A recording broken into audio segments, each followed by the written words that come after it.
ان فاطمہ زہرا علیہ السلام بنت رسول اللہ صلی اللہ علیہ وآلہ وسلم قال سمعت فاطمہ انہا قال دخل علی ابی رسول اللہ فی بعض الایام فقال السلام علیکی یا فاطمہ فقلت علیک السلام قال انی اجد فی بدنی ضعفا فقلت له اعوذک باللہ یا ابتاہ من الضعف فقال یا فاطمہ اتینی بالکساء الیمانی فاقتینی به فأتیتہ بالکساء الیمانی فاقتیتہ به وسرت انظر الیہ وَإِذَا وَجْهُ يَتْلَالَوْ كَأَنَّهُ الْبَدْرُ فِي لَيْلَةِ التَّمَامِ وَكَمَالِهِ فَمَا كَانَتْ إِلَّا سَاعَةً وَلَا وَإِذَا بِوَلَدِ الْحَسَنِ قَدْ أَقْبَلَ وَقَالَ السَّلَامُ عَلَيْكِ يَا أُمَّهُ فَقُلْتُ وَعَلَيْكَ السَّلَامُ يَا قُرَّةَ عَيْنِي وَثَمَرَةَ فُؤَادِي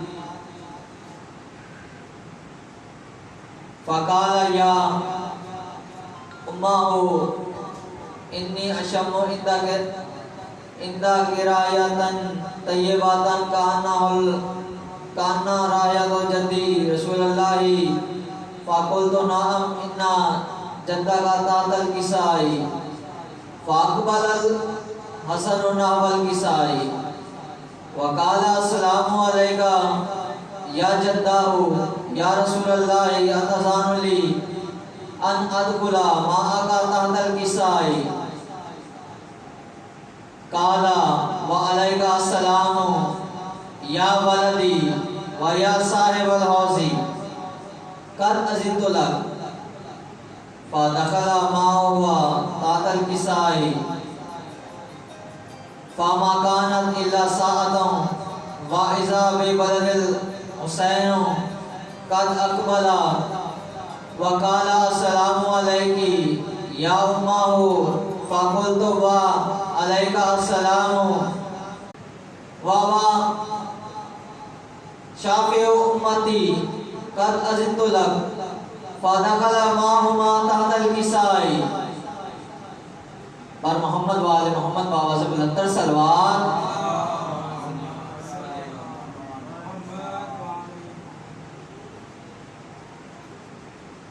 فاقبل عند ذلك ابو الحسن علی ابن ابی طالب وقال السلام علیکی یا بنت رسول اللہ فقلت وعلیک السلام یا ابا الحسن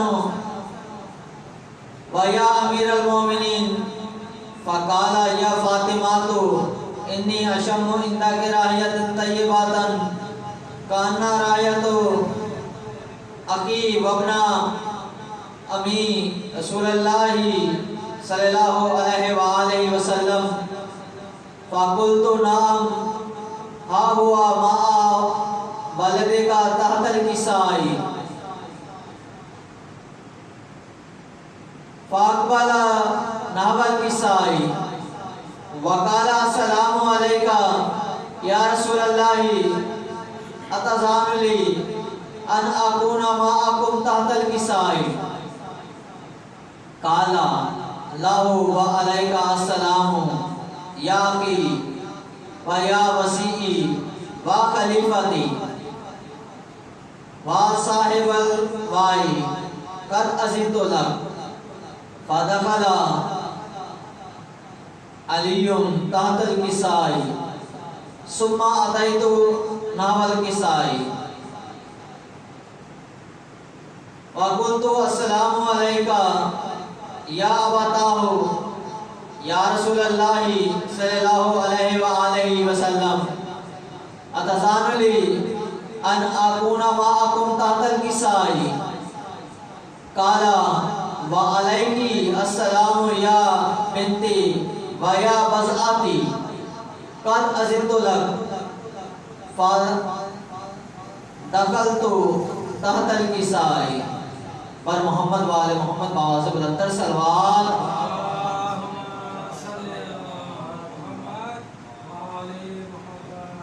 اس سے بہتر انداز میں پھر بھی پر محمد والے محمد باواز بلند تر صلوات.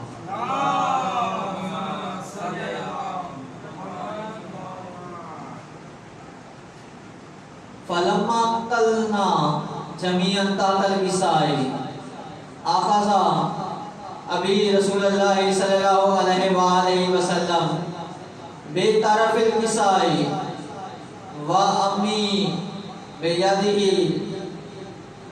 یمنى الى السماء وقال اللهم ان هؤلاء اہل بیتی وخاصتی وحامتی لامہم لامی ودمہم دمی یولمنی ما یولمہم ویحزنی ما یحزنہم انا حرب لمن حاربہم وسلم لمن سالمہم وعدو لمن عداہم ومحب لمن احبہم انہم منی وانا منہم فاجعل صلواتک وبرکاتک ورحمتک وغفرانک ورضوانک علی وعلیہم واذہب عنہم رجس وطہرہم تطہیرا.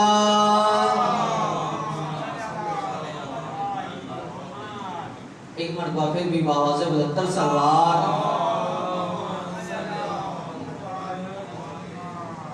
فقال اللہ عز وجل یا ملائکتی و یا سکان سماواتی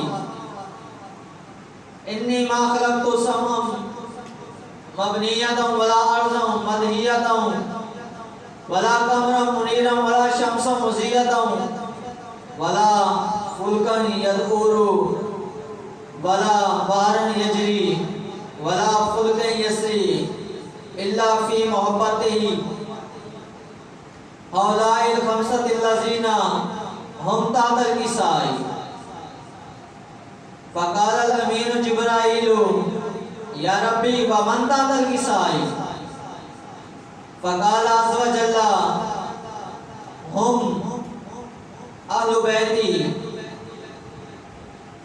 بیتی نبوتی ومادن رسالتی ہم فاطمات و ابوہا و بالوہا و منوہا.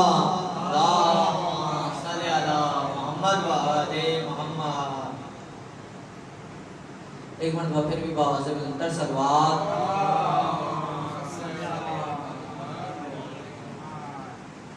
فقال جبرائیل یا ربی اتذان لی ان اہبط الى الارض لأکون معهم سادسا. فقال اللہ نعم قد اذنت لک. فہبط الامین جبرائیل وقال السلام علیکہ یا رسول اللہ العلی الاعلی یا قرگا السلام و یا خصوگا بتیت والاکرام و یقول لکا و عزتی و جلالی انی ما خلقت سمم مبنیتا ولا ارض مدہیتا ولا قمر منیرا ولا شمس مضیتا ولا فلکا یدور ولا بحرا یجری ولا فلکا یسری الا لاجلکم ومحبتکم وقد اذنا لأن ادخل معکم فهل تأذن لی یا رسول اللہ صلی اللہ علیہ وآلہ وسلم. فقال رسول اللہ صلی اللہ علیہ وآلہ وسلم وعلیکہ السلام یا امین وحی اللہ انہو نام قد اذنت لک. فدخل جبرائیل معنا تحت الکساء فقال لی ابی ان اللہ قد اوحى الیکم یقول انما یرید اللہ لیذہب عنکم رجس اہل البیت ویطہرکم تطہیرا۔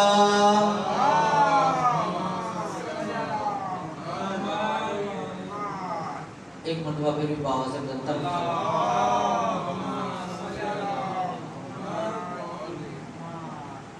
فقال علی لی ابی یا رسول اللہ اخبرنی مال جلوسنا ھذا تحت الکساء من الفضل عند اللہ۔ فقال نبی صلی اللہ علیہ وآلہ والذی بعثنی بالحق نبیا واصطفانی برسالۃ نجیا ما ذکر خبرنا ھذا فی محافل من محافل اہل الارض وفیہ جمع من شیعتنا ومحبینا الا ما نزلت علیہم الرحمت وحفت بہم الملائکۃ واستغفرت لهم الا ان يتفرقوا۔ فقال علی علیہ السلام اذا واللہ فزنا وفاز شیعتنا ورب الکعبہ۔ فقال ابی رسول اللہ صلی اللہ علیہ وآلہ یا علی والذی بعثنی بالحق نبیا واصطفانی برسالۃ نجیا ما ذکر خبرنا ھذا فی محافل من محافل اہل الارض وفیہ جمع من شیعتنا ومحبینا وفیہم مہموم الا وفرج اللہ ہمہ ولا مغموم الا وکشف اللہ غمہ ولا طالب حاجته الا وقضى الله حاجته۔ فقال علی علیہ السلام اذا واللہ فزنا وسعدوا وكذلك شیعتنا فازوا وسعدوا فی الدنیا والآخرۃ ورب الکعبہ۔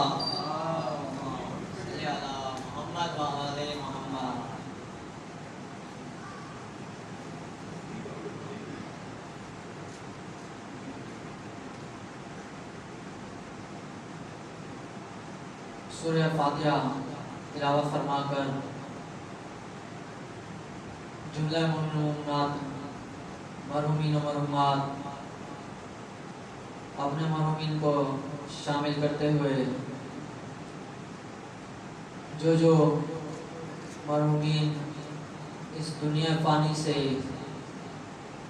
بارگاہ کی خدمت کرتے ہوئے یہاں سے اس دنیا سے اس دنیا انتقال کر گئے ہیں، ان کو ساتھ شامل کرتے ہوئے اور بالخصوص کرنا ریٹائرڈ سید مکرم حیدر ابن سید اکرم حسین سورہ فاتحہ تلاوت۔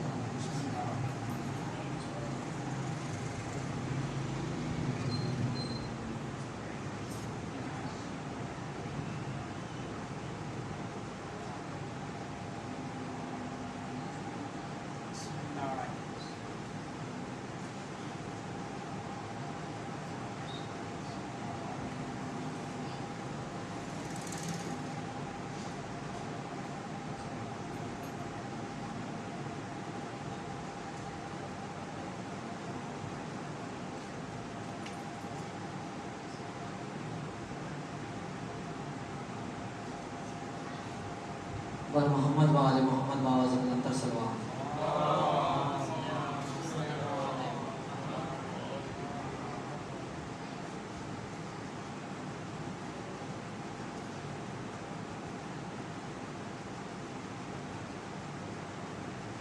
اعوذ باللہ من الشیطان الرجیم بسم اللہ الرحمن الرحیم نادی علیم مظہر العجائب تجدہ لک فی النوائب کل ہم و غم سینجلی بے عظمتک یا اللہ بے نبوتک یا محمد بے ولایتک یا علی یا علی یا علی یا علی یا علی ادرکنی ادرکنی ادرکنی بآواز بلندتر سلوات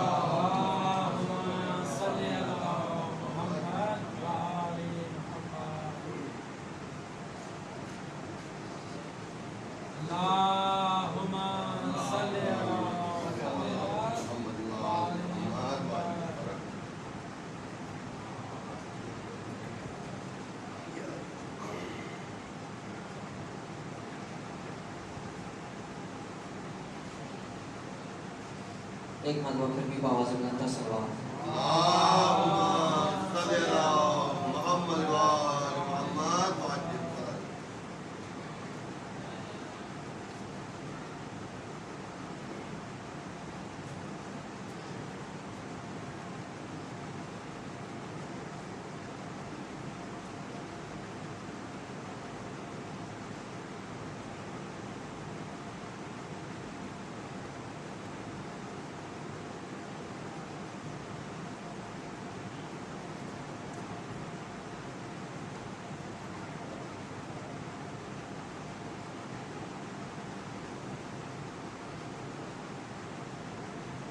اعظمی صاحب کا کلام شامل سماعتوں کو نظر کر رہا ہوں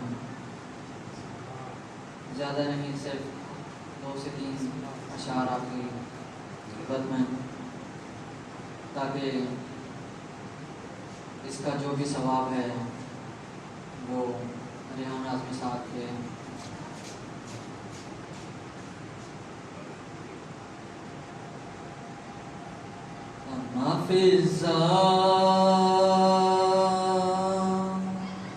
بتا دے مجھ کو پتھر کیوں مار رہے ہیں اب معافضہ بتا دے مجھ کو پتھر کیوں مار رہے ہیں کیسا ہے یہ چراغاں دل ڈوبے جا رہے ہیں کیا شام آ گیا ہے اما فضا بتا دے مجھ کو پتھر کیوں آ رہے ہیں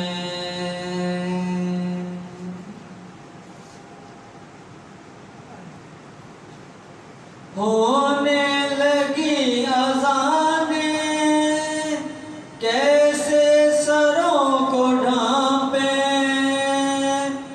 بازو بندھے ہوئے ہیں خون رو رہی ہیں آنکھوں کے خون سے رستے خون میں نہا رہے ہیں کیا شام آ گیا ہے اما فضا بتا دے مجھ کو پتھر کیوں آ رہے ہیں اور محمد وآل محمد بآواز بلندتر سلوات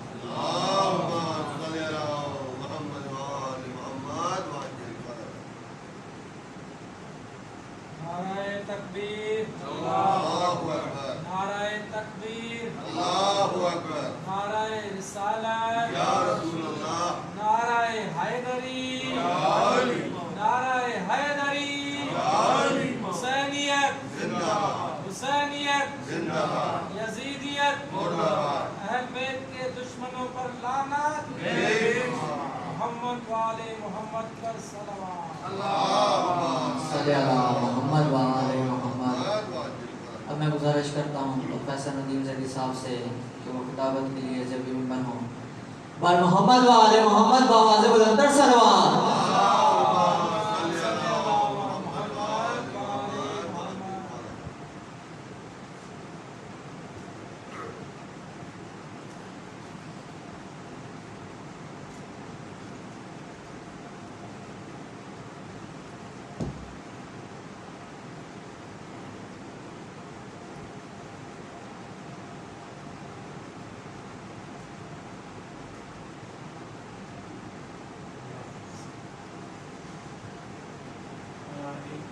فاتحہ کی درخواست ہے. آج انتقال ہوا ہے سید قمر ریٹائرڈ سید مکرم حیدر ابن سید اقرا حسین. ان کے لیے ایک سورہ فاتحہ اور 3 دفعہ سورہ اخلاص اور اس کے ساتھ ساتھ نماز وحشت قبر ہدیہ کی گزارش ہے. اور اس کے ساتھ میری والدہ ارشد بانو مریم بنت مظفر حسین نقوی کو بھی دعا میں شامل.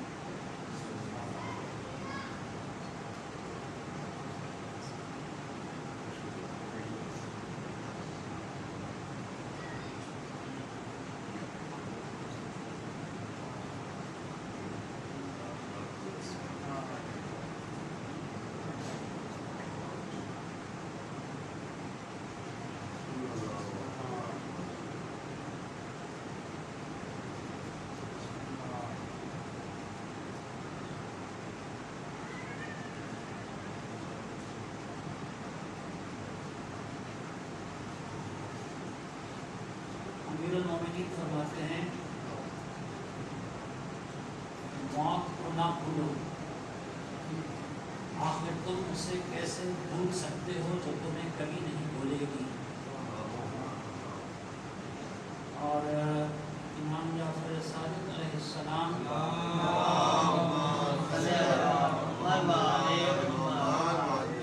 سے جابر بن حیان نے پوچھا کہ میرے ماں باپ آپ کے نثار موت کیا ہے؟ فرمایا دنیا موت سے بلا وجہ گھبراتی ہے. جب انسان مادر شکم میں ہوتا ہے تو سمجھتا ہے کہ وہ بہترین کائنات کے اندر ہے، لیکن جب باہر آتا ہے تو دنیا یہ سوچ کر خوشیاں مناتی ہے کہ اب وہ ایک بہتر جگہ آ گیا ہے. موت بھی بالکل اسی طرح ہے. انسان یہ سمجھتا ہے کہ وہ ایک بہت بہترین جگہ پر ہے، لیکن جب وہ یہاں سے جاتا ہے تو اسے پتہ لگتا ہے کہ وہ ایک بہت بہتر جگہ پہ چلا گیا ہے. شک یہ ہے کہ زندگی علی کی محبت میں بسر کی ہے. کتنا میٹھا نام علی کا لگتا ہے، کتنا میٹھا نام علی کا لگتا ہے، اس کے آگے تو شہد بھی پھیکا لگتا ہے. نعرہ حیدری! اعوذ باللہ من الشیطان الرجیم. بسم اللہ الرحمن الرحیم. الصلاۃ والسلام علی سید الانبیاء والمرسلین خاتم لما سبق والفاتح لمن غلق المعلن الحق بالحق بالقاسم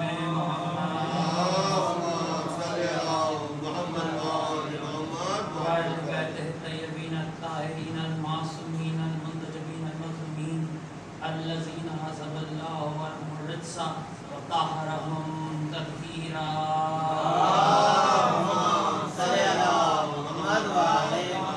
ولعنة الله على أعدائهم وغاصب حقوقهم ومنكر فضائلهم ومصائبهم وحرمتهم وعظمتهم أجمعين. أما بعد، قال سبحانه وتعالى في كتابه الحكيم: بسم الله الرحمن الرحيم. الذين آمنوا اطیعوا اللہ و اطیعوا الرسول ولا تبطلوا اعمالکم. درود پر محمد و آل محمد.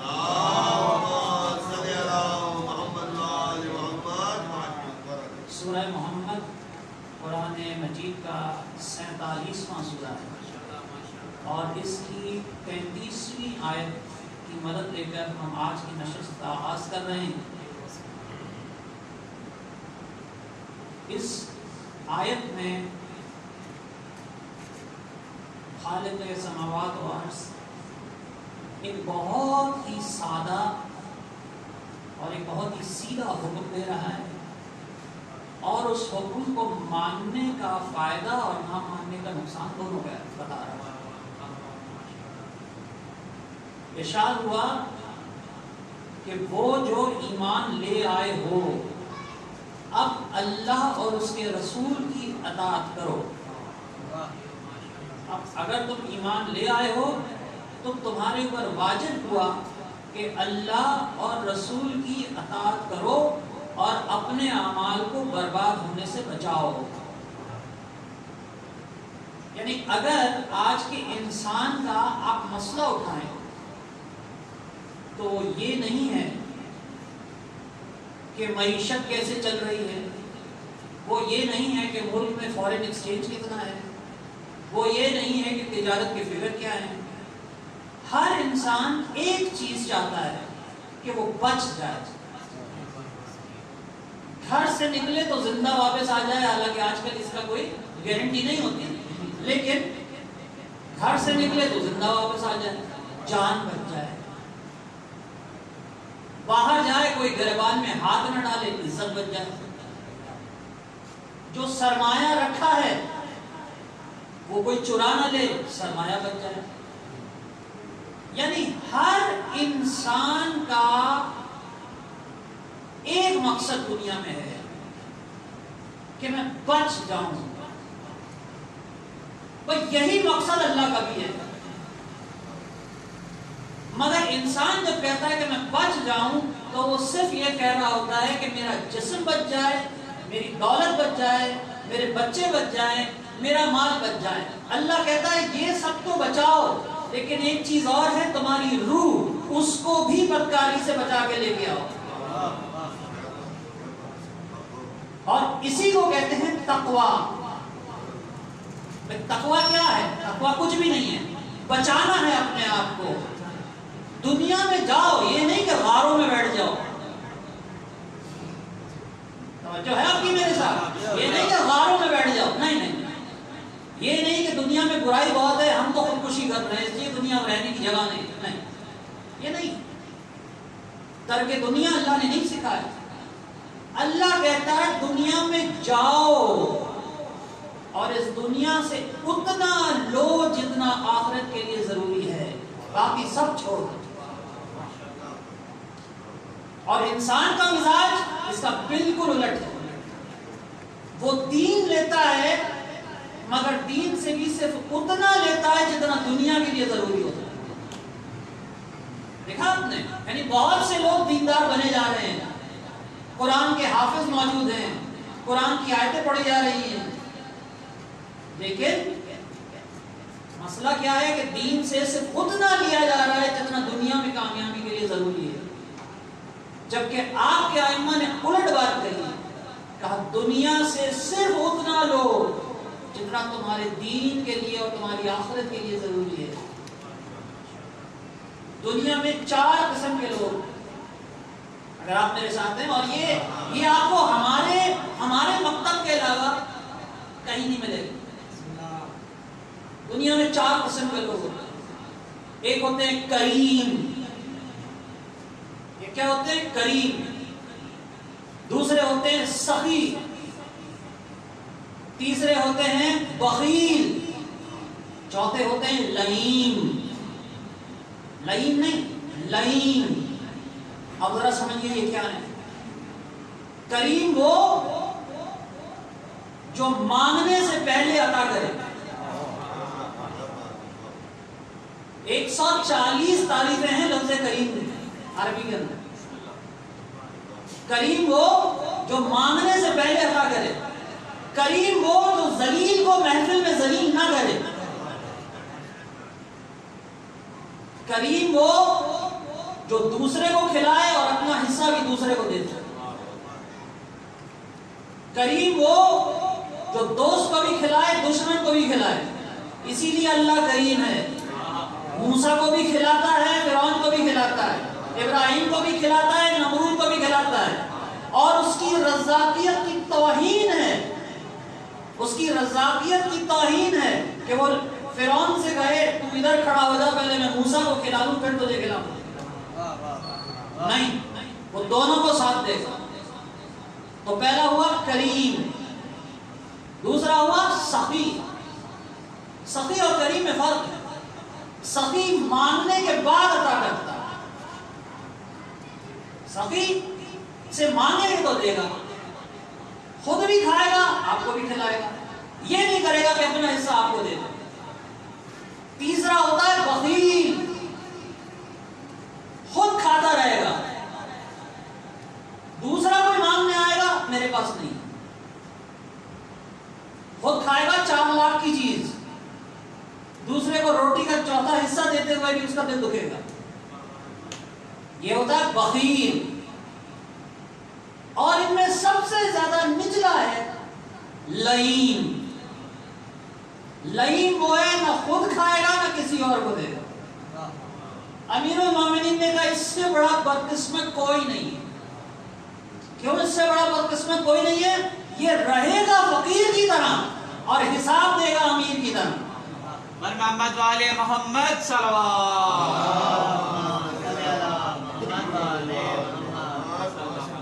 اس لیے اپنے اعمال کو تباہ مت کرو۔ اللہ کا نبی ہے یوسف، 9 سال کے ہیں حضرت یوسف علیہ السلام، اور بازار میں بک رہے ہیں، بازار میں بک رہے ہیں اور لوگ قیمتیں لگا رہے ہیں۔ اتنے میں عزیز مصر کو پتا چلا کہ ایک بچہ بک رہا ہے، اس نے کہا میں خریدوں گا۔ عزیز کون ہے؟ بادشاہ مصر۔ وہ آ گیا، اب ایک ترازو بنایا گیا، ترازو کے اندر ایک طرف حضرت یوسف کو بٹھایا گیا، دوسری طرف عزیز مصر نے سونے کی تھیلیاں رکھنی شروع کی، 1 تھیلی، 2 تھیلی، 3 تھیلی، 4 تھیلی۔ جب 5 تھیلیاں رکھ دی تو عزیز مصر رونے لگا، کیونکہ کسی طرح سے یوسف اٹھ کے نہیں دیتا۔ یوسف نبی ہے، 9 سال کے ہونے سے کیا فرق پڑتا ہے؟ نبی گود میں بھی ہو تو نبی ہے، ٹھیک ہے نا؟ نبی گود میں بھی ہو تو نبی ہے، تو 9 سال کا ہے تو کیا ہوا؟ ہے تو نبی، سونا اسے کیا اٹھائے گا؟ جب 5 تھیلیاں رکھ چکا تو رونے لگا۔ یوسف کو اپنے خریدار پہ رحم آ گیا، کریم ابن کریم جو ہوا، اپنے ہی خریدار پہ رحم آ گیا، قریب بلایا، کہا عزیز کیوں روتا ہے؟ کہنے لگا یوسف ایک بات بتاؤں، پتہ نہیں تیرا وزن کتنا ہے، اگر میں اسی طرح تھیلیاں رکھتا رہا تو عزیز مصر نہیں فقیر مصر ہو جاؤں گا۔ محمد والے محمد صلوات۔ میں عزیز مصر نہیں فقیر مصر ہو جاؤں گا۔ تو یوسف نے کہا ایک بات کہوں؟ اس نے کہا جی فرمائیے۔ اب یوسف نے یہ نہیں کہا سونے کی تھیلی لے آ، یوسف نے یہ نہیں کہا چاندی کی تھیلی لے آ، یوسف نے یہ نہیں کہا تانبے کی تھیلی لے آ، یوسف نے کہا کاغذ قلم لے آ۔ عزیز مصر دوڑ کے گیا، کاغذ قلم لے آیا، تھا کافر مگر اتنا جانتا تھا نبی کہے کاغذ قلم لے آ تو لے آنا چاہیے۔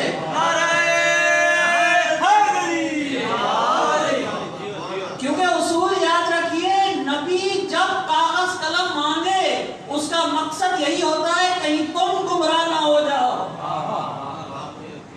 یوسف نے کچھ لکھا کاغذ پر قلم سے اور کہا اب اسے لے جا کے اس پلڑے میں رکھ دے۔ ادھر عزیز مصر نے اس کو رکھا، ادھر پلڑا بھاری ہوا، یوسف اوپر چلا گیا، وہ نیچے چلا گیا۔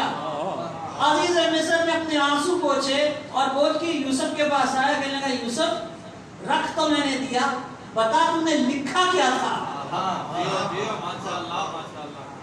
رکھ تو میں نے دیا، بتا تم نے لکھا کیا تھا؟ اس نے کہا لکھنا کیا تھا؟ میں نے لکھا بسم اللہ الرحمن الرحیم۔ ادھر میں نے لکھا بسم اللہ الرحمن الرحیم، پلڑا بھاری ہو گیا، وہ پلڑا نیچے چلا گیا، میں اوپر چلا گیا، پتہ نہیں بسم اللہ میں ایسا کون سا نقطہ ہے، پتہ نہیں بسم اللہ میں ایسا کون سا نقطہ ہے۔ سورہ حمد میں آ جائے تو سورہ حمد 2 دفعہ نازل ہو جاتی ہے، کو معلوم ہے نا سورہ ہم میں 6 آیتیں نہیں ہیں، 7 ہیں. بسم اللہ اس میں شامل ہے. یہ بسم اللہ سورہ ہم کے وزن کو بڑھا دیتی ہے. پتہ نہیں بے میں ایسی کون سی خاص بات ہے، لیکن ایک بات مجھے معلوم ہے، مجھے نہیں پتا کون سا نقطہ اس کے اندر ہے، مگر ایک بات مجھے معلوم ہے، ہر حرف جس کے اوپر نقطہ ہے اگر اس پر سے آپ نقطہ ہٹا دیں تو کوئی دوسرا حرف آ جاتا ہے. مثلا زال کے اوپر سے نقطہ ہٹا دیجئے دال بن جائے گا، زے کے اوپر سے نقطہ ہٹا دیجئے رے بن جائے گا، زواد کے اوپر سے نقطہ ہٹا دیجئے سواد بن جائے گا، شین کے اوپر سے نقطہ ہٹا دیجئے سین بن جائے گا. صرف 2 حرف ایسے ہیں، ایک بسم اللہ والا بے، ایک فاطمہ والا فے، نقطہ ہٹاؤ کچھ نہیں بنتا.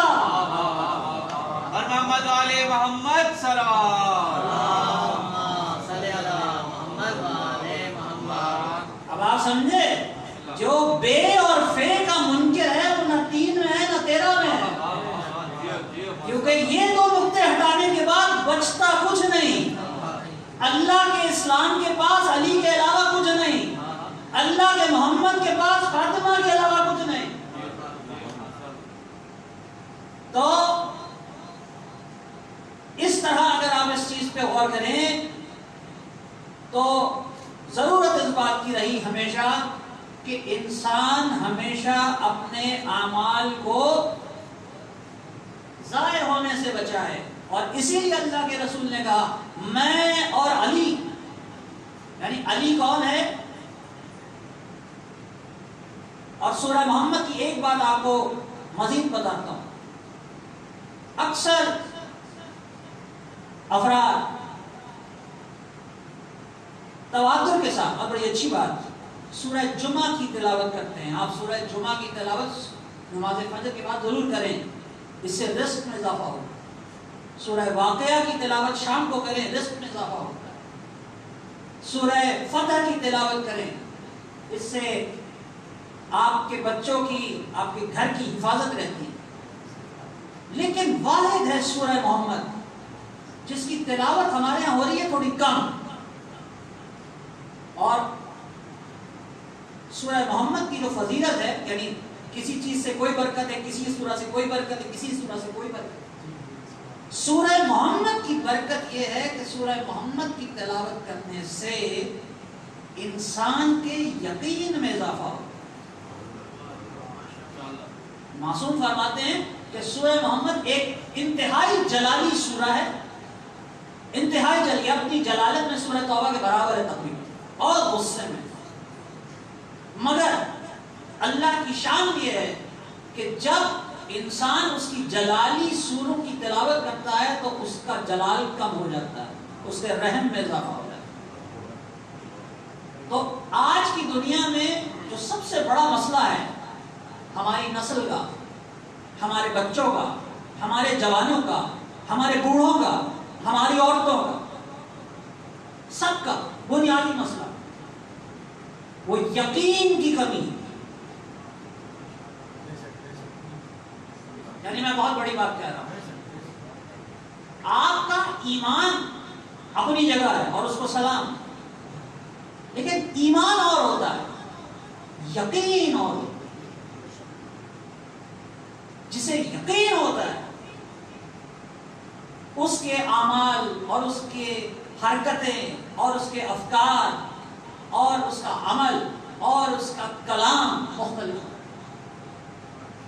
اور ہم جس علی کو مانتے ہیں وہ سلطنت یقین کا بادشاہ ہے. آپ سمجھے؟ یعنی امیر المومنین کیا فرماتے ہیں کہ اگر خدا کوئی دیکھنے والی چیز ہوتی، اگر اللہ کو دیکھنا ممکن ہوتا اور یہ حجاب ہٹا دیے جاتے اور میں اللہ کو دیکھ پاتا تو میرے یقین میں رائی برابر اضافہ نہ ہوتا. آج کا مسئلہ کیا ہے؟ سارے تکلیفیں دنیا میں کیوں ہیں؟ کیونکہ انسان کو نہ اللہ کی رحمت پہ یقین ہے، نہ اس کے عذاب پہ یقین. جسے اللہ کے عذاب پہ یقین ہو کسی کا حق نہیں مار سکتا. تو یقین دونوں پہ رکھنا ہے. یہ نہیں کہ بڑا رحمان ہے معاف کر دے گا. کیوں کر دے گا؟ وجہ لاؤ کیوں کرے گا؟ اس نے کسے معاف کیا؟ اس نے کس ظالم کو معاف کیا؟ تم دلیل پیش کرو کہ تمہیں معاف کر دے گا، پھر گناہ کرتے پھرو. اگر کسی کی قربت کی وجہ سے اسے کسی کو معاف کرنا ہوتا تو سب سے پہلے وہ نبیوں کو معاف کر دیتا، انہیں کھلی چھٹی دے دیتا کہ جاؤ گناہ کرتے رہو، تم تو میرے نبی ہو. اس نے سب سے زیادہ سختی اپنے نبیوں پہ رکھی. جب اس نے کہہ دیا موسیٰ آپ پر تو ہم نے بچپن سے نظر رکھی ہے، تو کیا مطلب ہے نظر کا؟ جو آپ کر رہے ہیں ہماری نظر میں. اگر اسے چھوڑنا ہوتا ہے اس بنیاد پر کہ عیسیٰ میرا رشتہ دار ہے، تو وہ عیسیٰ کو سب سے پرعیش زندگی گزارنے کا موقع دے. اور یہی غلطی کی شیطان نے. یہی غلطی کی کس نے؟ شیطان نے. اس نے کیا کہا؟ میری عبادتیں بڑی زیادہ ہیں. یعنی کچھ انسان ایسے ہیں بدقسمت جن پر شیطان بھی لعنت بھیجتا ہے. فرعون کھانا کھا رہا، کھاتے کھاتے اس کا کھانا ختم ہو گیا. اس نے تالی بجائی، بلایا اپنے نوکر کو، نوکر نہیں آیا، یہ آ گیا. اور یہ ہمیشہ اچھا روپ دھار کے ہی آتا ہے. لمبی داڑھی ہوگی، نورانی شکل ہوگی، اونچا پیجامہ ہوگا، اچھی صورت میں آتا ہے ہمیشہ. یہ اندر آ گیا. فرعون نے اس کو دیکھ کے کہا تو کون ہے؟ جیسے اس نے کہا تو کون ہے، اس نے کہا خدا تجھ پہ لعنت کرے، تو اپنے آپ کو خدا کہتا ہے اور مجھے نہیں پہچانتا. خدا تجھ پہ لعنت کرے، اپنے آپ کو خدا کہتا پھرتا ہے، مجھے نہیں پہچانتا. یعنی یہ وہ بدقسمت ہے جس پہ وہ لعنتی بھی لعنت بھیج کے گیا ہے. اور دوسرا جس پر یہ لعنت بھیجتا ہے اور حیران ہو کے جس نے دیکھتا ہے وہ ہے علی کا دشمن. وہ کہتا ہے میں شیطان ہوں، مگر اتنی جرت میں نے بھی نہیں کی تھی. کیونکہ جب اس نے سجدے سے انکار کیا، ہمارا ہر عقیدہ قرآن سے ثابت ہے، جب اس نے سجدے سے انکار کیا تو اللہ نے اس سے سوال کیا کن من العالین، تو علیوں جیسا ہو گیا. اس نے اوپر دیکھا،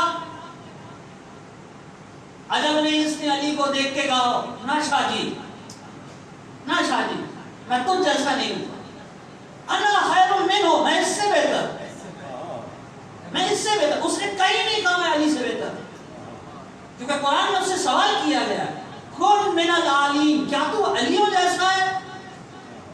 اور اللہ نے بھی یہ نہیں کہا کیا تو علی جیسا ہے، اللہ نے کہا تو علیوں جیسا ہے.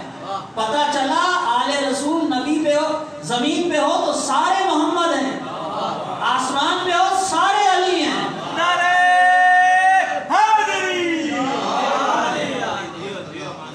اور اس کا عقیدہ کیا ہے؟ اب شیطان کو اصل میں مسئلہ پتہ ہے کیا ہے؟ مسئلہ یہ ہے کہ دنیا کی بہت سی کتابوں میں شیطان کا ذکر ہے، قرآن میں اس کی پوری سوانح عمری لکھی ہے. یعنی شیطان کی سوانح عمری، شیطان کا ایمان، شیطان کا عقیدہ، شیطان کے اعمال کائنات میں صرف ایک کتاب میں لکھے ہوئے ہیں، اور وہ ہے ہماری کتاب. کسی وجہ سے اللہ نے یہ چیزیں لکھی. شیطان کا عقیدہ کیا ہے؟ جب اللہ نے کہا سجدہ کر تو شیطان نے کہا بس تو ہی تو ہے، بس تو ہی تو ہے. یعنی توحید سے زبردستی کی رشتہ داری، اس کا پہلا عقیدہ ہے توحید. بس تو ہی تو ہے، تیرے علاوہ کسی کو سجدہ نہیں. اللہ نے کہا جا، مجھے سجدوں کی لالچ دے رہا ہے. کسے سجدوں کی لالچ دے رہا ہے؟ نکل یہاں سے. جب نکالا تو جاتے ہوئے معلوم ہے کیا کہتا ہے؟ کہتا ہے مجھے تیری عزت کی قسم، مجھے ایک ظالم دکھاؤ تاریخ میں یا آج جس کی عزت ہو. مجھے تیری عزت کی قسم جانتا تھا کہ صرف عادل کی عزت ہوتی ہے. اس کا دوسرا عقیدہ ہے عدل. اس کے بعد جاتے جاتے کیا کہتا ہے؟ میں وعدہ کرتا ہوں سب کو بہکاؤں گا، تیرے مخلص بندوں کو نہیں بہکا سکوں گا. لفظ مخلص نہیں ہے، مخلص اور ہوتا ہے، مخلص ہے لفظ. مخلص کا مطلب ہے جس سے اللہ برائی کو اور ناپاکی کو دور کر چکا ہو. آپ سمجھے بات کو؟ یعنی خانہ کعبہ کے بارے میں اللہ نے حضرت ابراہیم کو حکم دیا، ابراہیم میرے گھر کو پاک کرو. تو کعبہ کتنا پاک ہے؟ جتنا ابراہیم نے کیا. اور ابراہیم نے کتنا کیا پاک؟ جتنا ابراہیم کی طاقت تھی. اور آل رسول کے بارے میں کیا کہا؟ میں آپ کو پاک کروں گا. اب آل رسول کتنے پاک ہیں بھائی ہمیں نہیں پتا کتنے پاک ہیں، مگر جتنی اللہ کو طاقت ہے اتنے پاک ہیں.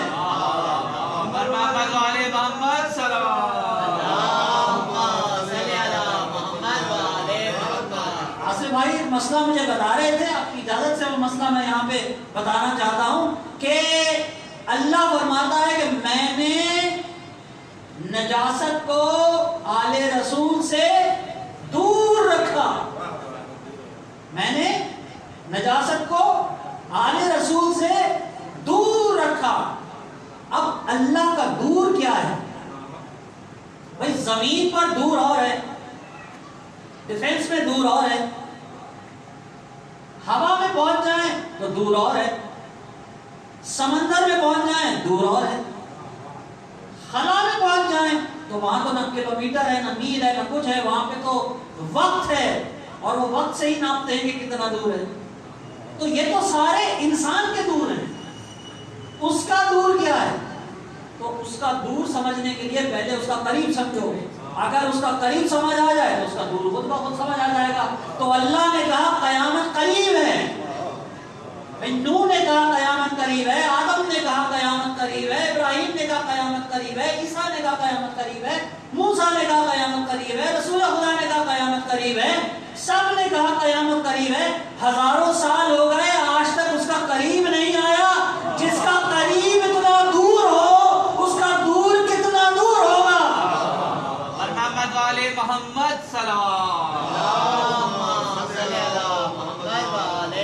میں نے نجاست کو آل رسول سے دور رکھا.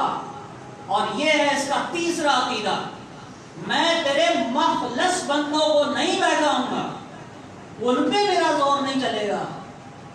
مخلص بندے وہ جن سے اللہ نے نجاست کو دور کیا.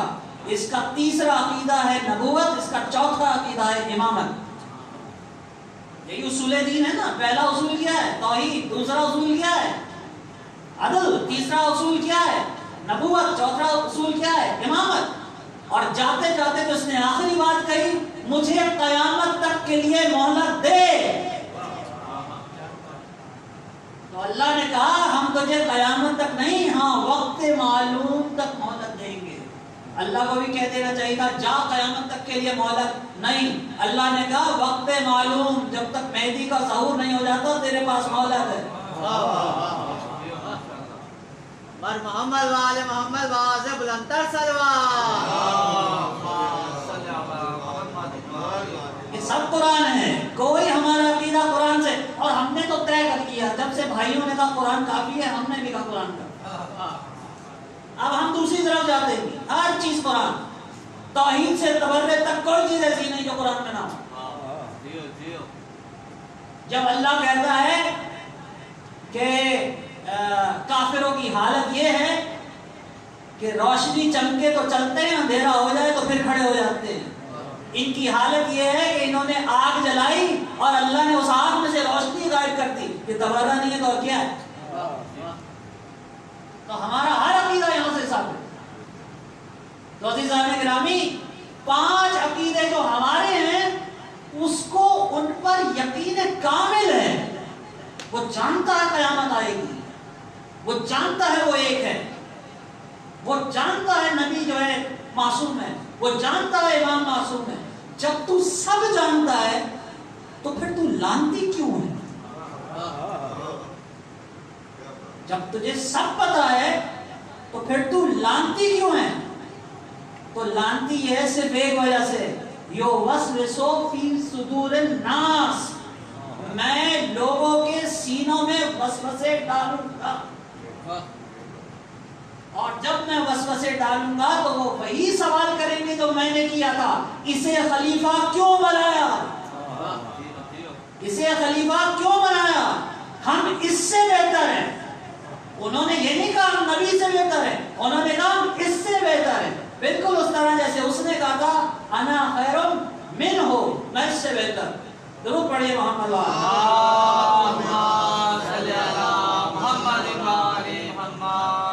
اور آپ کیا کہتے ہیں؟ اشہد ان لا الہ الا اللہ، یہی ہمارا کلمہ، اشہد ان لا الہ الا اللہ، اشہد ان محمد عبدہ ورسولہ، اشہد ان محمد عبدہ ورسولہ۔ درود پڑھے محمد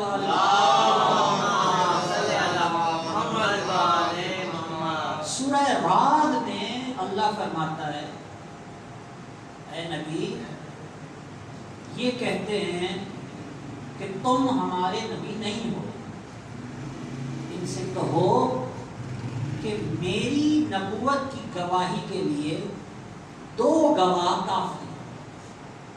سورہ رعد، میری نبوت کی گواہی کے لیے 2 گواہ، آپ کی توجہ چاہ رہا ہوں میں سے بہت، کیونکہ سطح عمومی سے گفتگو ذریعہ قرآن ہو چکی ہے اور عجیب و غریب گفتگو میں سوچے چکا ہوں۔ میری نبوت کی گواہی کے لیے 2 گواہ کافی ہیں، ایک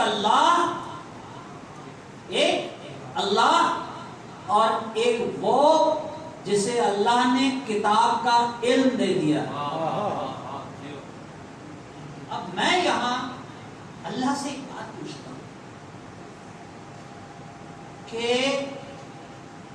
اگر تو اکیلا گواہی دے دیتا تو کیا ہم نہ مانتے؟ تیری گواہی سے مجھے کس کی گواہی؟ لیکن اللہ ہے عادل، جو اصول وہ آپ کے لیے پسند کرتا ہے وہی اپنے اوپر لگاتا ہے۔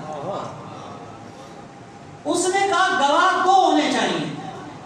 آپ کو پتہ ہے اگر آپ سمپلی کہہ دیتے، آرام سے کہہ دیتے لا الہ الا اللہ محمد رسول اللہ، جھگڑا کوئی نہیں تھا، مسئلہ تھا ہی نہیں، سارا مسئلہ پیدا ہوگا اشہد ان لا، یہ تو اشہد آ گیا بیچ میں، اس نے مروا دیا، کیونکہ اب یہ ہو گئی شہادت، اشہد ان لا الہ الا اللہ۔ آپ نے کب دیکھا اللہ؟ تو جو خود نہ دیکھے وہ گواہ لاتا ہے، جس نے خود نہ دیکھا ہو وہ گواہ لے کے آتا ہے کہ جی میں نے تو نہیں دیکھا، وقوع میں یہ تھا، ہے نا، میں نے نہیں دیکھا، ایکسیڈنٹ ہوا، فلاں نے فلاں کو مارا، میں شہادت دے رہا ہوں، گواہ یہ کیوں؟ بڑے سچے آدمی ہیں یہ گواہ ہیں، تو میں گواہ لے کے آؤں گا۔ گواہی کا اصول اسلام کے اندر کیا مقرر کیا اللہ نے؟ گواہ کم سے کم 2 ہونے چاہیے، اور آپ 2 ہیں تو اس نے اپنے آپ کو بھی اکیلا نہیں رکھا، اس نے کہا ایک میں گواہ ہوں، ایک وہ گواہ ہے جس کے پاس کتاب کا پورا علم ہے۔ اب میں آپ کو گواہی کا ایک اصول بتاتا ہوں، شریعت، اب یہ شریعت، اور شریعت میرا مضمون ہے ہی نہیں، اس لیے میں تھوڑا سا مضمون سے ہٹ رہا ہوں۔ شریعت میں گواہ جب لائے جاتے ہیں تو گواہ لانے کی 3 شرطیں ہیں۔ جو گواہ ہوتا ہے نا، وہ ہمارے یہاں تو عدالتوں میں کوئی بھی گواہ چل جاتا ہے، نہیں، ہم اسلام میں شریعت کے اندر گواہ اس طرح نہیں چلتا۔ اللہ کیا کہہ رہا ہے یاد رکھیے، ایک میں، ایک وہ جس کے پاس کتاب کا سارا علم ہے۔ اب شرطیں سنیے، پہلی شرط دونوں برابر کے عالم ہوں، یہ شریعت ہے، اس کا میں کچھ نہیں کر سکتا، یہ اب آپ شریعت والوں سے پوچھیں کہ کیوں ہے، یہی ہے، 2 گواہ ہیں، دونوں برابر کے عالم ہوں۔ دوسرا، 2 گواہ دونوں برابر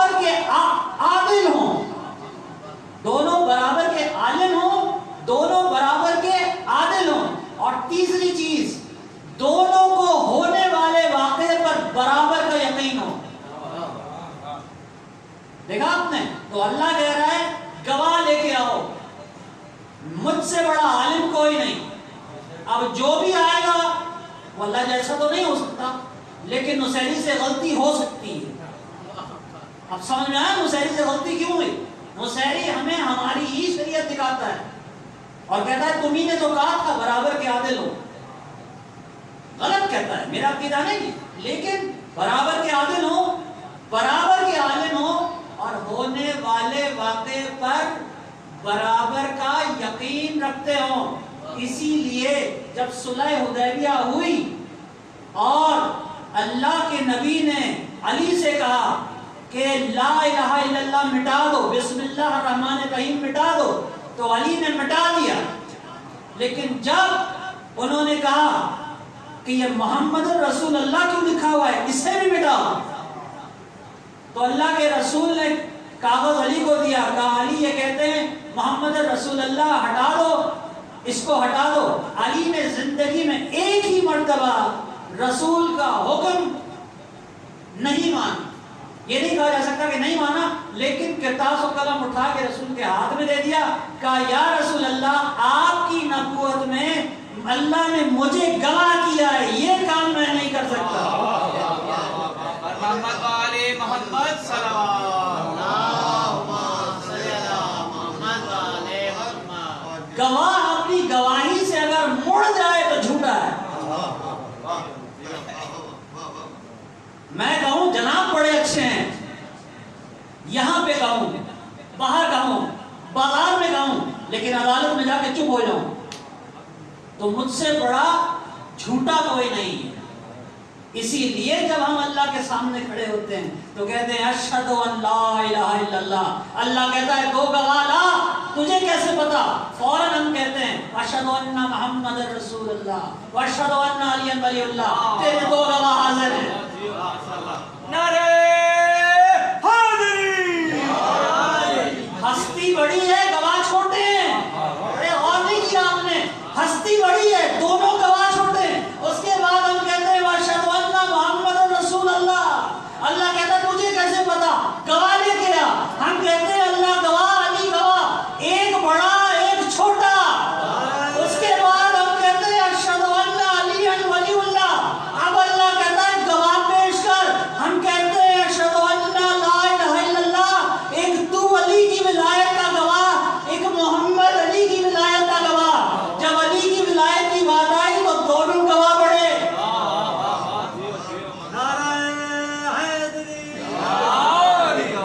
جب اللہ کی توحید کی بات آئی تو دو گواہ چھوٹے، جب نبی کی نبوت کی بات آئی تو ایک بڑا ایک چھوٹا، اور جب علی کی ولایت کی بات آئی تو اب چھوٹوں سے بات کی نہیں جاتی۔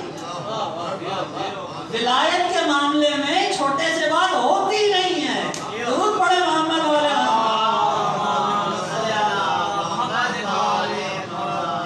بس میرے عزیزو، اللہ کے سب سے سچے نبی نے کہا کہ علی نفس اسلام۔ علامہ طالب جوہری مرحوم اللہ ان کے درجات کو بلند کرے، ان سے ایک دفعہ کسی نے پوچھا یہ نفس کیا ہے؟ تو بڑا آدمی چھوٹی بات یا لمبی بات کرتا نہیں ہے۔ علامہ صاحب نے کہا فلسفہ بہت بڑا ہے، تمہارے لیے آسان کر دیتا ہوں، نفس جان کو کہتے ہیں۔ بھائی میرا مسئلہ تو یہاں تک ہو گیا، نبی نے کیا کہا؟ علی اسلام کا نفس ہے، علی اسلام کی جان ہے۔ جان نکل جائے تو پیچھے لاش رہ جاتی ہے، اور لاش سے کبھی خوشبو نہیں آتی۔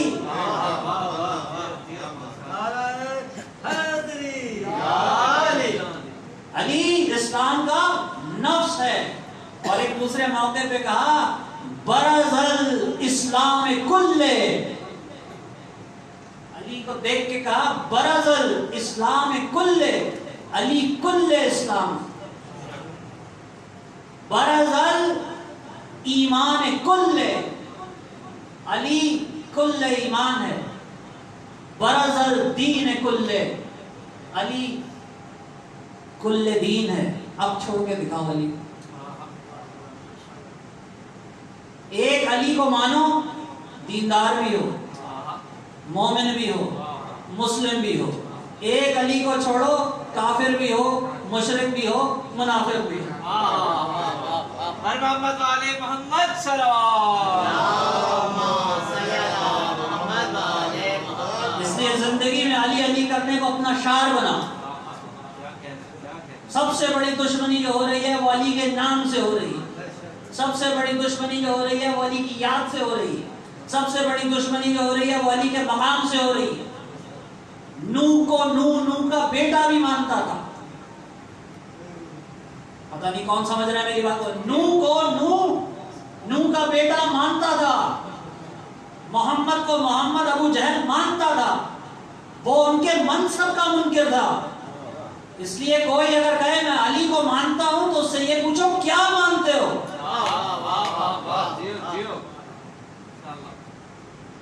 علی خلیفہ بلا فصل ہے، کیونکہ اللہ نے انتظام رکھا ہے۔ سورہ شمس میں اللہ فرماتا ہے قسم چاند کی جو سورج کے فوراً پیچھے آئے، اللہ نے انتظام رکھا ہے، ادھر خورشید رسالت غروب ہو، ادھر چراغ امامت روشن ہو جائے۔ یہ ہو نہیں سکتا کہ سورج غروب ہو اور چاند نہ ہو، چاند آئے گا فوراً اس کے پیچھے، اور چاند ہوتے ہیں 14۔ آج تک میں نے کسی کو 14ویں کے چاند پہ لڑتے نہیں دیکھا، آج تک میں نے کسی کو 13ویں کے چاند پہ لڑتے نہیں دیکھا، آج تک میں نے کسی کو 12ویں کے چاند پہ لڑتے نہیں دیکھا، جھگڑا ہمیشہ پہلی کے چاند پہ ہوتا ہے۔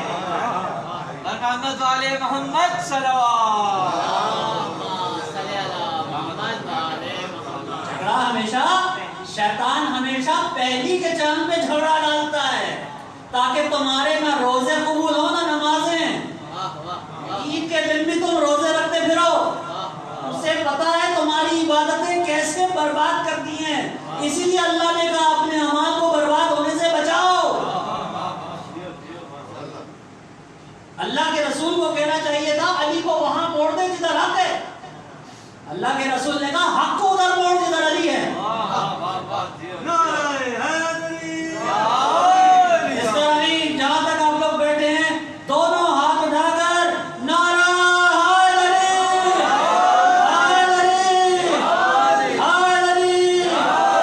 درود بر محمد وآل محمد۔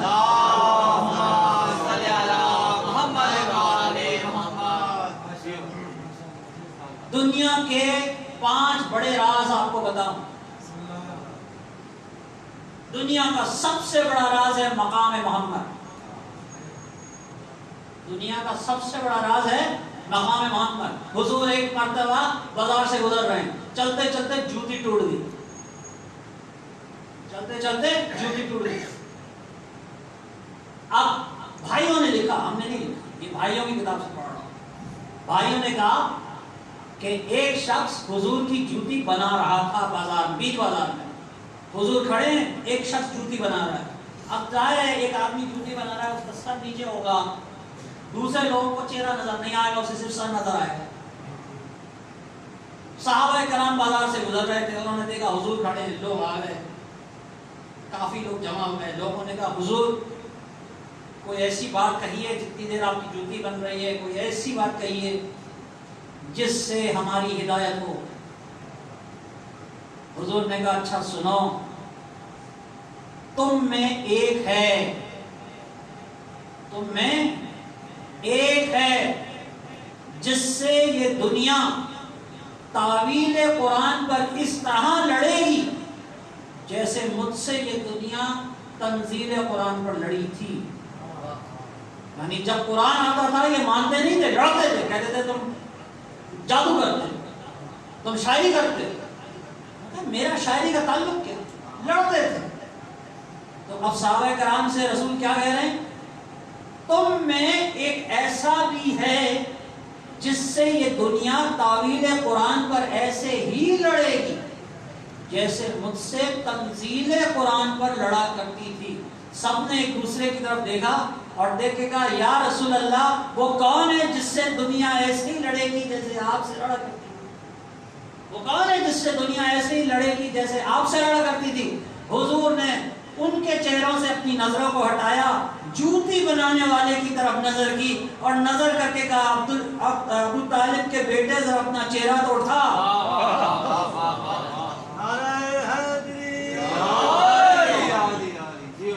پہلا راز کائنات کا مقام محمد، جس کے بارے میں امیر المومنین سے پوچھا گیا تو امیر المومنین نے صرف اتنا کہا کہ کاش تو مجھ سے وہ پوچھتا جس کے بارے میں مجھے مکمل علم. ہمارا ایمان ہے ہوائیں علی چلاتا ہے، ہمارا ایمان ہے سورج علی پلٹاتا ہے، ہمارا ایمان ہے یوسف کو کنویں سے علی نے نکالا تھا، ہمارا ایمان ہے آدم کی دعا علی نے قبول کروائی تھی، ہمارا ایمان ہے عیسیٰ کے گلے میں علی بولا تھا، ہمارا ایمان ہے موسیٰ کو جلوے علی نے دکھائے تھے، ہمارا ایمان ہے قبر میں علی ہوگا، ہمارا ایمان ہے نشر میں علی ہوگا، ہمارا ایمان ہے صراط میں علی ہوگا، ہمارا ایمان ہے حشر میں علی ہوگا. اتنا بڑا علی زمین پر بیٹھ کر جس کی جوتی تاکہ اسے محمد مصطفیٰ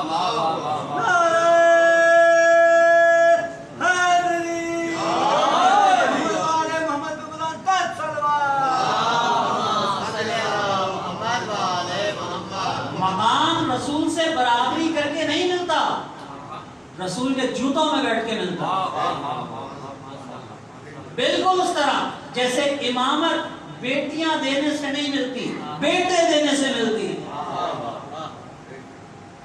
بیٹیاں دینے سے کوئی رشتہ داری نہیں، کیونکہ اللہ نے جب رسول کی تعریف کی تو یہ نہیں کہا یہ ان کا سسر ہے، یہ ان کا شوہر ہے، یہ ان کا رشتہ دار ہے، کہا فاطمہ کا باپ ہے. آسمانوں پہ یہ خاندان صرف فاطمہ سے پہچانا جاتا ہے. دوسرا راز مقام زہرا ہے. زہرا کون ہمیں نہیں پتا، یہ اللہ کا ایک راز. تیسرا مقام ولایت علی، یہ تیسرا راز. ولایت علی کیا ہے ہمیں نہیں پتا، ہمیں تو صرف اتنا پتا ہے کہ نبی کی بیٹی سمیت ہر معصوم جس چیز پہ قربان ہو گیا وہ ولایت علی ہے. کیا ہمیں نہیں پتا، لیکن ہر معصوم جس ایمان کے حصے پر، جس عقیدے پہ قربان ہو گیا. کربلا کے اندر امام حسین نے یہ نہیں کہا کہ تم نے عباس کو کیوں مارا، تم نے علی اکبر کو کیوں مارا، تم نے میرے 6 مہینے کے بچے کو کیوں ذبح کیا. انہوں نے صرف یہ کہا مجھ سے کیوں لڑ رہے ہو. جب انہوں نے کہا ہم اس لیے لڑ رہے ہیں کہ ہمیں علی کا بغض ہے، تب امام حسین نے تلوار کھینچی. ورنہ پانی کے لیے جنگ نہیں کی عباس نے، پانی کے لیے جنگ نہیں کی علی اکبر نے، پانی کے لیے جنگ نہیں کی حبیب نے. جنگ کی تو کسی کو اجازت ہی نہیں تھی، کیونکہ ابھی تک ان کی ولادت کھل کے سامنے نہیں آئی تھی. اور جب انہوں نے اعلان کر دیا کہ ہم علی کے بغض میں آپ سے لڑنے آئے ہیں، تب امام نے ایک نہیں 2 تلواریں نکالی اور نکال کے کہا اب بھوکے کی جنگ دیکھو، اب پیاسے کی جنگ دیکھو، اب اس کی جنگ دیکھو جس کا جوان بیٹا مر گیا، اب اس کی جنگ دیکھو جس کا جوان بھائی مر گیا، اب اس کی جنگ دیکھو جس نے اپنے 6 مہینے کے بچے کو دفن کیا. یہ علی کی ولایت ہے جس پر یہ پوری جنگ ہوئی ہے، یہ پانی کی جنگ نہیں ہے. اور عجیب و غریب واقعات ہیں اس جنگ کے اندر. جو علی کی ولایت پہ یقین رکھے یعنی ایک غلام ہے جس کی حیثیت کیا غلام ہے، اور وہ امام کے پاس آ رہا ہے اور آ کے کہتا ہے مولا میں بھی شہادت پیش کرنا چاہتا ہوں. وسط بہت ہو گیا، میں بھی شہادت پیش کرنا چاہتا ہوں. غلام حبشی ہے، کالا ہے، یہ ذہن میں رکھیے، کالا غلام ہے. کہتا ہے میں بھی شہادت پیش کرنا چاہتا ہوں. امام نے کہا نہیں میں تجھے اجازت نہیں دے رہا. تو باقیوں نے کیا کیا، کوئی امام کے پیروں پہ گر گیا، کوئی امام کے ہاتھ چوم رہا تھا ہمیں اجازت دے، کوئی رونے لگا. اس کے تو تیور ہی کچھ اور تھے، اس کے تو تیور ہی کچھ اور تھے. یہ ناراض ہو گیا، امام نے اجازت نہیں دی، ناراض ہو گیا اور ناراض ہو کے کہتا ہے ہاں میں سمجھ گیا، میں سمجھ گیا. امام نے کہا کیا سمجھ گیا، کیا سمجھ گیا؟ کہنے لگا میں کالا حبشی ہوں نا، میں کالا حبشی ہوں اور آپ سید ہیں، آپ سید السادات ہیں، آپ کے پسینے سے خوشبو آتی ہے، میرے خون سے بو آتی ہے، آپ نہیں چاہتے کہ میرا خون آپ کے خون میں ملے؟ اچھا تجھے اجازت دیتے ہیں، اچھا تجھے اجازت دیتے ہیں۔ اور آج کی مجلس جس امام سے منسوب ہے اس کے مسائل کو ذرا آپ سوچیں۔ بڑھاپے کی 3 نشانیاں ہوتی ہیں باللہ، بڑھاپے کی 3 نشانیاں ہوتی ہیں۔ ذرا 28 رجب کو سوچیں کہ اس دن کیا ہو رہا تھا مدینے میں۔ بڑھاپے کی 3 نشانیاں ہوتی ہیں۔ جب بڑھاپا شروع آتا ہے تو داڑھی سفید ہو جاتی ہے، انسان کو خضاب کی ضرورت پڑتی ہے یا نہیں؟ بڑھاپا شروع آتا ہے تو انسان کو خضاب کی ضرورت پڑتی ہے، داڑھی سفید ہو جاتی ہے۔ جب بڑھاپا اور بڑھ جاتا ہے تو نظر کمزور ہو جاتی ہے، اور جب بڑھاپا بالکل طاری ہو جاتا ہے تو کمر جھک جاتی ہے۔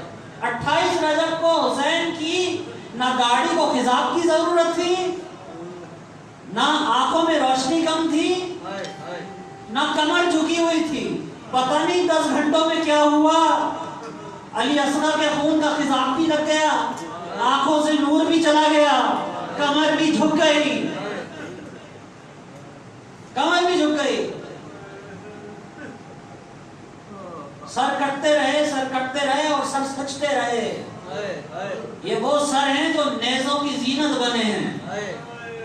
ہم ان سروں کو کیوں یاد کر کے روتے ہیں؟ کیونکہ یہ وہ سر ہیں جو نیزوں کی زینت بن گئے۔ یہ وہ سر ہیں جو نیزوں کی زینت بن گئے۔ اللہ کے رسول نے یہی کہا تھا بی بی سیدہ سے، جب بی بی سیدہ نے کہا بابا آپ نے مجھے کفن دیا، علی کو کفن دیا، حسن کو کفن دیا، اپنے لیے کفن رکھا، میرے حسین نے کیا بگاڑا ہے؟ تو اللہ کے رسول نے یہی تو کہا تھا کفن اس کے لیے ہوتا ہے جس کا دفن ہوتا ہے، کفن اس کا ہوتا ہے جس کا دفن ہوتا ہے۔ یہ سر تو نیزے کی زینت بنے گا، اور یہ سر چلنا شروع ہوئے، سلام اس امام پر جس امام کی امامت کی پہلی رات شام غریبہ۔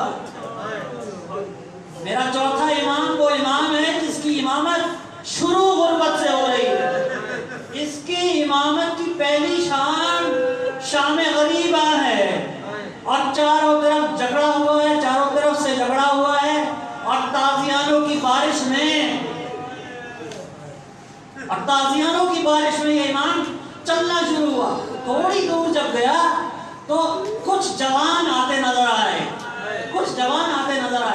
ایک جوان نے آ کر خولی سے کہا خولی تجھے پتہ ہے یہ سر حبیب ابن مظاہر کا ہے؟ وہ ہاتھوں میں سر اٹھائے ہوا تھا، نیزہ اس پہ سر تھا، اس نے کہا یہ سر حبیب ابن مظاہر کا ہے۔ اس نے کہا حبیب میرا باپ تھا، حبیب میرا باپ تھا، یہ سر مجھے دے دے۔ اس نے کہا نہیں یہ سر میں نہیں دے سکتا۔ کہا کیوں نہیں دے رہا یہ سر مجھے؟ کہنا مجھے یزید سے انعام ملے گا، میں یہ سر شام میں پیش کروں گا، مجھے یزید سے انعام ملے گا۔ کہا تو فکر نہیں کر، تجھے جتنا سونا چاہیے مجھ سے لے لے، مگر یہ سر مجھے دے دے۔ اس نے کہا نہیں۔ جھگڑا بڑھنا شروع ہو گیا، ادھر جھگڑا بڑھنا شروع ہوا، 10 جوانوں نے سر پہ حملہ کیا، اور حبیب کا بیٹا سر لینے میں کامیاب ہو گیا، اور سر لے کے دوڑے یہ جوان۔ جاتے جاتے حبیب کا بیٹا مڑا، اور مڑ کے اس نے خولی سے کہا ارے سن لے، جس کا جوان بیٹا زندہ ہو، جس کا جوان بیٹا زندہ ہو، اس کا سر نیزے پہ کوئی نہیں چڑھا سکتا، اس کا سر نیزے پہ۔ یہ آواز سید سجاد کے کان میں گئی کہ بابا اس نے بالکل ٹھیک کہا، اس نے بالکل ٹھیک کہا، میری شکایت اپنے نانا سے نہ کیجیے، میری شکایت اپنے نانا سے نہ کیجیے گا۔ دیکھیں میرے دونوں ہاتھ بندھے ہیں، میرے گلے میں توق ہے، میرے پیروں میں بیڑیاں ہے، میرے کمر میں لکڑ ہے۔ اللہ لعنت اللہ قوم الظالمین۔ یا اللہ ہماری اس قلیل عبادت کو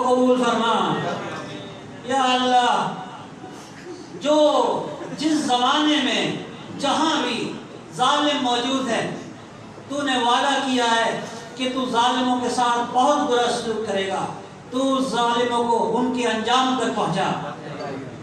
یا اللہ تو لعنت بھیج رسول اللہ کے دشمن، تو لعنت بھیج بی بی سیدہ کے دشمن، تو لعنت بھیج مولا علی کے دشمن، تو لعنت بھیج امام حسن کے دشمنوں پر، تو لعنت بھیج شمر پر، تو لعنت بھیج آل مروان پر، تو لعنت بھیج آل سفیان پر، اور اس ظلم کا بدلہ لینے کے لیے اپنی آخری حجت امام مہدی علیہ السلام کے ظہور میں تعجیل فرما۔ ماتم حسین۔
But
بازار میں جانا نہ بھول سکے گا اسے تاراش زمانہ ہے غیرت مریم تیرا بازار میں جانا ہے غیرت مریم تیرا بازار میں جانا ہے غیرت مریم تیرا بازار میں جانا ہے غیرت مریم تیرا بازار میں جانا ہے غیرت مریم تیرا بازار میں جانا جس در پہ سلامی کی رہے تھے پیغمبر جس در پہ سلامی کی رہے تھے پیغمبر افسوس اسی گھر